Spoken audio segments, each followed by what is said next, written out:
地下鐵路為你建造，我暫時保留意見。我問你啦，咁中間嗰幾點有咩意思啊？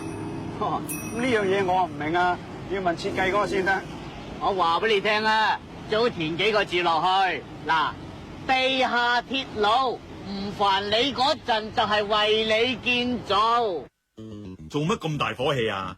無他嘅，當年為咗興建地鐵，市民要作出多方面嘅忍讓同埋配合，好似由76年開始，喺最旺嘅彌敦道，足50條巴士線都要改道，加上啲路左掘右掘，所以咪有好多人不滿，都叫地鐵做快速火車。後來大家先至習慣叫地鐵啫嘛。1977年，苗軒人經過呢個地盤，就係地鐵工程地盤啦。呢一棵樹就係當時地鐵嘅工程標誌。提起地下鐵路咧，實有好多人牙痛咁聲㗎，尤其是係啲揸車人士添，梗係啦，一時封呢度，一時封嗰度，搞到頭都唔通嘅。嗱，好似呢條路咁，好地地㗎，又俾佢阻緊成大半喎。至於早期地鐵同而家又有啲咩分別咧？好似當時係冇吊環之類嘅把手啦，座位亦都冇間隔，所以嘟嘟坐得咁鬆動啦。而家同大家坐下早期嘅地鐵，先到大堂買飛。咦，好多部自動售票機喎。哦，原來每部機嘅車票只得一種票價啫，要揀啱票價嘅售票機先至好買飛啊。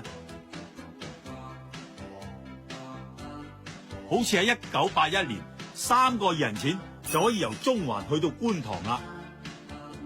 大家記唔記得以前車站大堂梗有一部呢啲唱散銀機啦？點啊？喺邊度入㗎？喺呢度啊！叮咚叮咚叮咚叮咚，叮咚叮咚咁出嚟。幾得意喎！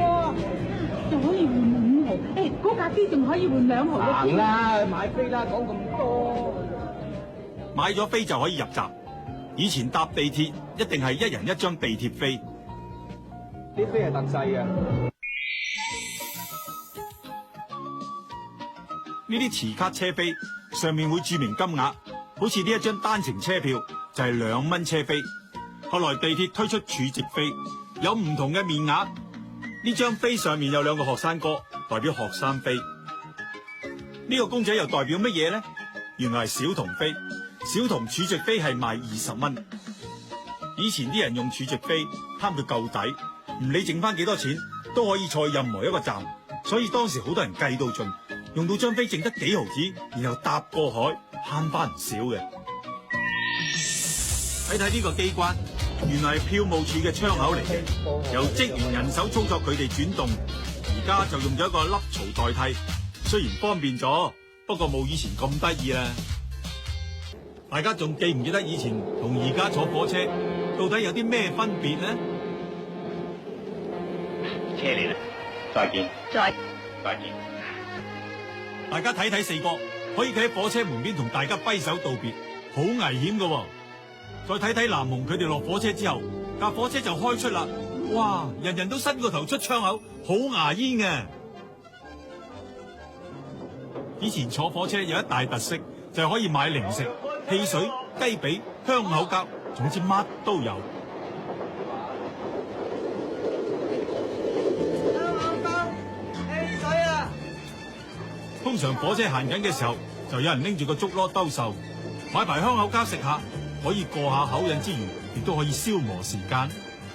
講到坐火車，最記得嘅就係火車穿山窿啊！細個嘅時候，火車一過山窿就好驚噶啦。哥哥啊，你睇下出邊啲風景幾靚啊！係喎，好靚啊！好多花啊！做咩事啊？好驚啊！哎呀，唔好做。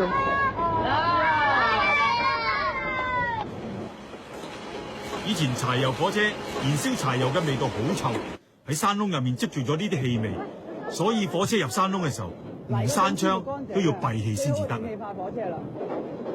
吸啖新鮮空氣先。呢度係旺角車站，往尖沙咀嘅搭客請到1號月台準備上車。以前嘅旺角火車站，相信係當時最繁忙嘅車站之一。黃曼妮同嘟嘟企喺呢個地方，就係火車站嘅外面，有一個由鐵架搭出嚟嘅簷篷。而旺角站係一棟白色嘅單層建築，十分簡單。不過今日睇翻就覺得好有風味啊！跟住嘟嘟行入火車站裏邊，日頭好曬，原來由車站大堂行入月台嘅位置係冇地方遮陰嘅。不過其實行多兩步，走到月台後邊少少嘅地方呢，就有簷篷遮陰啦。而家秋官同陳秀珠等緊火車嘅地方，同樣係旺角火車站。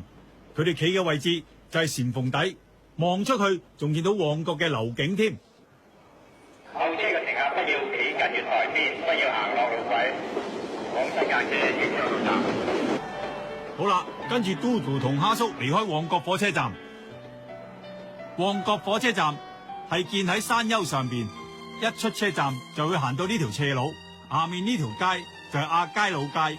今日呢條斜路依然保留喺度啊！沿住火車路線進入新界，變化更加大。大家睇睇溫拿佢哋喺路軌上面跑緊，地點嘅就係大圍啦。由路軌望上去，見到獅子山嘅背脊，同而家嘅情況一齊比較下。以前路軌兩旁係大片嘅田園，今日已經成為一片嘅石屎森林。